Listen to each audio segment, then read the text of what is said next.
Welcome back to the channel, guys. So what the heck is this thing? This thing looks pretty damn familiar, right? Looks kind of like a Sega Dreamcast controller to me. So hey, Retro Fighters is back at it again. They have a next-gen Sega Dreamcast controller coming out, and this thing does look pretty damn promising. A larger, look at it, larger D-pad. That's what I'm talking about. Hoping these buttons are comfortable. They're looking pretty good. Nice little analog stick, VMU and rumble pack support, jumper pack support, whatever the heck the rumble thing was called on the Dreamcast. It works on this controller. There is one odd thing though with this controller, and we're going to talk about that in a moment because that's kind of got me a little baffled. But you know what? It doesn't matter. I have pledged. I'm a backer. I believe I was backer number 2. When I saw this go live, I was like, I got to jump on it. So they recently announced their Sega Genesis / Saturn controller, and they do have pre-orders live for that. I am extremely excited for that one. But the Dreamcast is another system that I really love. Bought it day one in the States, September 9th, 1999. A day I will never forget. These guys, man, they are blowing it out the park here with this thing. Their goal was $13,000. They're already at $22,500. So boom, Kickstarter. They have a good track record with Kickstarter, in my opinion. I'm very hesitant on Kickstarters because I've been kind of screwed with a little bit, but these guys are a company that if they put a Kickstarter up, I'm pledging. Because sure, the first time that they put out the Brawler 64, I had some issues with it. Not everybody did, but they were quick to fix those problems that were brought up, and they have delivered an awesome controller. So a company that listens to their customers, no matter how critical they are, and they recognize issues and they want to take care of everybody, I can respect that. So these guys got a customer for life, and you know, that's just the way it is, man. I think I was backer number 2. Let's go ahead and take a look at this thing. Let's just play the little video real quick. Retro Fighters, boom. Next gen N64 controller launched, bam. They did revise it, put a new version out, and then they put out the Funtastic colors. Now they got the next gen Dreamcast controller, supports VMU. Man, this thing's, you guys can watch this video. Let's just go through this Kickstarter. So they do have a few tiers. You could pledge 43 bucks. I believe it's plus $6 shipping. I could be wrong. I don't remember, but it comes out to like 49 bucks shipped. So that is pretty damn good. You're saving $7 versus when they go to market and they're going to be sold elsewhere besides Kickstarter. So hey, if you go through Kickstarter, you're going to save a few bucks. These are people I trust, man. I trust these guys on Kickstarter. Not too many others, man. Dreamcade Replay. Oh my God. These guys are good though. Whoa, we could get 2 for 86 bucks. So you're saving some money there. 3 for 120. So they do have a bunch of tiers. You can get a bunch of controllers.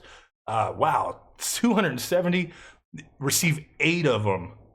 That's nuts. 4 for yourself and 4 for somebody else. So just keep them all for yourself, right?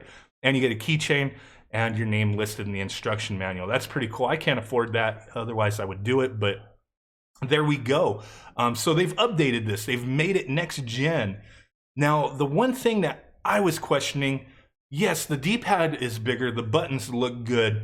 But they do have, if you go back to this image that I have right here, there's extra analog buttons. There's extra shoulder buttons. I'm not 100% with that. So on the original Dreamcast, let's get this cord down. Boom, you had an L and R analog shoulders there. This, you have like an L1 and an R1.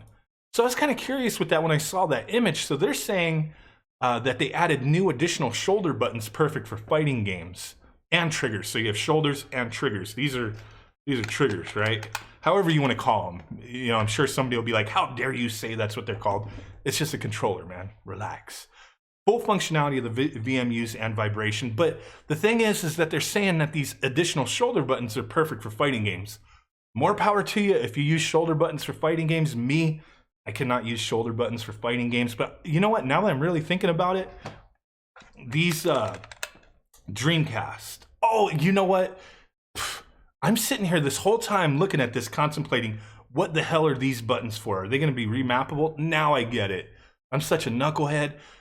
These guys suck for fighting games. You're forced to. I wish the Dreamcast would have used the Sega Saturn, 6-button style. They could have used the 3D pad and just edited it and put, 6 buttons on here and the VMU. That would have been great, but Dreamcast didn't do it that way. Sega didn't do it that way.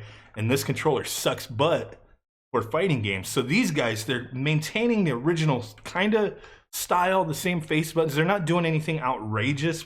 I kind of wish they would, but they're not doing anything outrageous. They're keeping it the way it was set up, but they still have the triggers and then the shoulder buttons. So the triggers, they're analog. They're going down. They're kind of hard to use with fighting games. So they're gonna have triggers up here that are just momentary presses. Boom, boom, boom, boom, boom, and that's gonna make it more comfortable for fighting games. Now I get it. Holy crap! I guess I have not had enough coffee. I have not woken up today. But there we go. Updated modern analog stick, comfortable grip. Not overly sensitive, just the right amount of responsiveness. No more cords in your way. Controller cord no longer goes out the bottom, but comes out the top. That was the one weird thing with this. It didn't really bother me, but some people it did. You could stuff it in the little thing right there, and you lose a little bit of cable length, and now you're like that. But I guess they did that because of the dual slot, thing here. I don't 100% know why they did it that way, but it never really bothered me, but I know some people it did. So these guys are making sure it comes out the top, right? 10-foot cord, that is good. Feature original color scheme, the top white, bottom gray.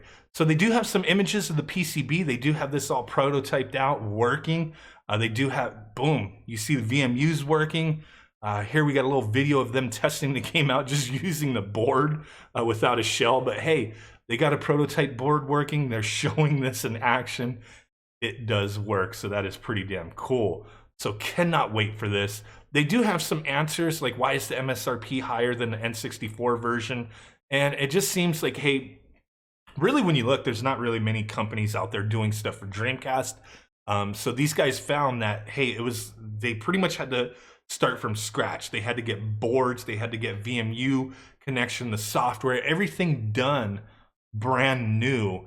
And then there's minimum order quantities for parts. So there was nothing pre-existing that they could really use. Everything had to start over. So that's why the price went up a bit, because, working with factories and whatnot, they had to restart and start from scratch. So it makes sense. They had to retool everything, get everything going. So that's why it's a little extra price. I kind of wish it was a little cheaper, but that's fine. I understand where they're coming from. And hey, Kickstarter, you save a few bucks anyway. So here's their timeline. February, boom, it's launched. It's launched today. March, begin the tooling process. April, start production on the PCBs. May, complete tooling process. June, fine tune and test. July, mass production. August, shipping. September, boom, everybody should have their controllers. Hell yes, so I cannot wait. They do have a few stretch goals. 13,000, they've already killed that. I mean, they're already, 22, 23,000. It's only been up for a couple hours. But boom, the goal's been funded, the controller's happening, nothing to worry about there. 100,000 limited edition Retro Fighters character stickers shipped with each controller. That's kind of cool. I have too many damn stickers as it is, but you know what? I don't think I have a Retro Fighter sticker, so yes, I'll take one, please. I know we're going to hit 100,000, not worried about that. 200,000, smash our first Kickstarter raising amount. Additional controller color options. Backers get to vote on next color options. So similar like Nintendo 64, like, hey, cast your vote. Maybe they'll make some fantastic Dreamcast controllers. That would be pretty cool. They do have risks and challenges. They always have to list that on Kickstarter. We have already successfully launched and delivered on 2 functional, top-rated next-gen N64 controllers utilizing the Kickstarter funding. So the original Brawler 64, and then the Funtastic. I always call them Funtastic. I don't care what the heck they're called. They're called Funtastic. The clear, transparent ones, flippin' sweet. I've given one away. I'm going to give another one away, plus some other stuff, so stay tuned for that. But they're pretty confident. Like, everything's going to be fine. They just got to make sure they're keeping their timeline schedule, as they've said. But they have experience with this, so hey, really not too much to worry about, in my opinion. Like I've said, Kickstarter's a weird thing. There's a lot of people going to Kickstarter and people kind of getting dicked around, waiting forever, losing their money, that kind of stuff. It can be rather annoying. These guys, I trust them. I've backed all their Kickstarters. I'm confident. I love how, they had issues with the first one that people pointed out, and they were quick to fix it. They were respectful of people's, issues and concerns. and they took care of it. So I can respect that and appreciate it. So I really cannot wait for this controller to come through. Can't wait for that Saturn controller to come through as well. But if you're interested, I'll have this link down below, the Kickstarter to the next gen Dreamcast controller. So there you go. Appreciate you guys hanging out with me. Smash that like button, make sweet ass love to that notification bell. You know what I'm talking about. You make a mess, it's on you. You're gonna have to clean it up yourself. It is what it is. Subscribe if you haven't done so already. And with that said, I will catch y'all next time. Peace out, bye-bye, and I have some other videos coming up today. Keep an eye out. Bye-bye. Boom. Bye.